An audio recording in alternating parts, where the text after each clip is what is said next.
ഇന്ന് നമുക്കൊരു യാത്ര പോയാലോ? ഇന്ന് മാത്രമല്ല, ഇനിയുള്ള കുറച്ച് ദിവസങ്ങൾ യാത്രാവിശേഷങ്ങളായിരിക്കും ഞാൻ ഷെയർ ചെയ്യുന്നത്.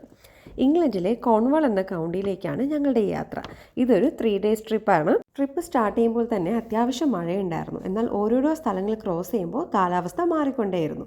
ഞങ്ങൾ ആദ്യം കാണാനായിട്ട് ചൂസ് ചെയ്ത സ്ഥലം ലാൻസെൻഡ് ആണ്. ഇത് one of the Britain's loved ലാൻഡ്മാർക്കാണ്. സ്റ്റോൺഹെഞ്ച് ക്രോസ് ചെയ്തിട്ടാണ് നമ്മൾ ഈ യാത്ര പോകുന്നത്. ഇത് സ്ഥിതി ചെയ്യുന്നത് ഇംഗ്ലണ്ടിലെ വിൽഷെയർ എന്ന സ്ഥലത്താണ്. Huge man-made circle of standing stones ആണ് സ്റ്റോൺഹെഞ്ച് എന്ന് പറയപ്പെടുന്നത്.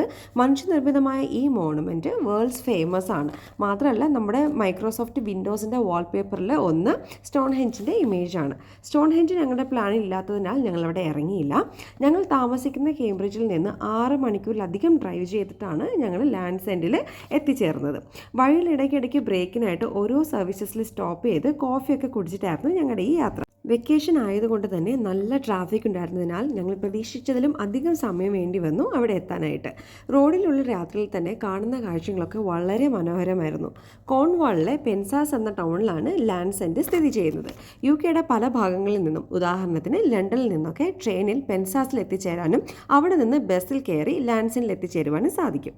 ജോഗ്രഫിക്കൽ പൊസിഷൻ വെച്ച് നോക്കുമ്പോൾ കരയുടെ അറ്റം, അതായത് എൻഡ് ഓഫ് ലാൻഡ് മാസസ്, അതാണ് ഈ സ്ഥലത്തിന് ഇങ്ങനൊരു പേര് വരാൻ കാരണം.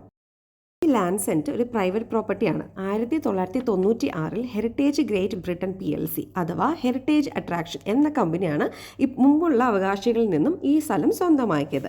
ഇവരാണ് ഇപ്പോഴും ഇതിൻ്റെ ഓണേഴ്സ്. ലാൻഡ്സെൻഡ് പ്രൈവറ്റ്ലി ഓണഡ് ആണെങ്കിലും ഇവിടുത്തെ ക്ലിഫുകൾ നാഷണൽ ട്രസ്റ്റിൻ്റേതാണ്. ലാൻഡ്സെൻഡിനെ സ്കോട്ട്ലൻഡിലെ ജോൺ ഓ ഗ്രോഡ്സ് എന്ന സ്ഥലത്തേക്ക് എത്തിച്ചേരാനുള്ള starting point or finishing point ആയിട്ടാണ് കണക്കാക്കുന്നത്. അങ്ങനെ വളരെ ദൂരത്തെ യാത്രയ്ക്ക് ശേഷം ഞങ്ങൾ സ്ഥലത്തേക്ക് എത്തിച്ചേർന്നു. ഇതിൻ്റെ 2 ഭാഗത്തും ലാൻഡ്സെൻഡ് എന്നും പറഞ്ഞ് കല്ലിൽ തന്നെ ക്രേവ് ചെയ്ത് വെച്ചേക്കുന്നത് നമുക്ക് കാണുവാനായിട്ട് സാധിക്കും.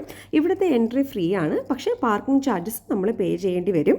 കാർ പാർക്കിങ്ങിൻ്റെ മുന്നിലായിട്ട് തന്നെ നമുക്ക് കാർ പാർക്കിങ്ങിൻ്റെ ചാർജസ് പേ ചെയ്യാനുള്ള മെഷീൻസും വെച്ചിട്ടുണ്ട്. അതുപോലെ തന്നെ ഇതിനകത്തേക്ക് കയറിയിട്ട് കുറച്ച് ദൂരം നമ്മൾ നടക്കുമ്പോഴത്തേക്കും കുറച്ചുകൂടി അട്രാക്ഷൻസ് ഒക്കെ അവിടെ കാണാനുണ്ട്. അതെന്താണെന്നുള്ളത് ഞാൻ അടുത്ത വീഡിയോയിൽ ഷെയർ ചെയ്യാം.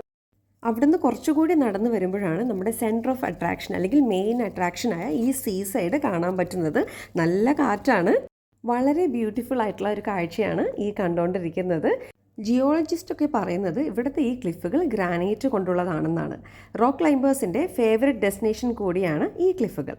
നോക്കൂ, എന്ത് രസമാണല്ലേ ഈ ഒരു വ്യൂ.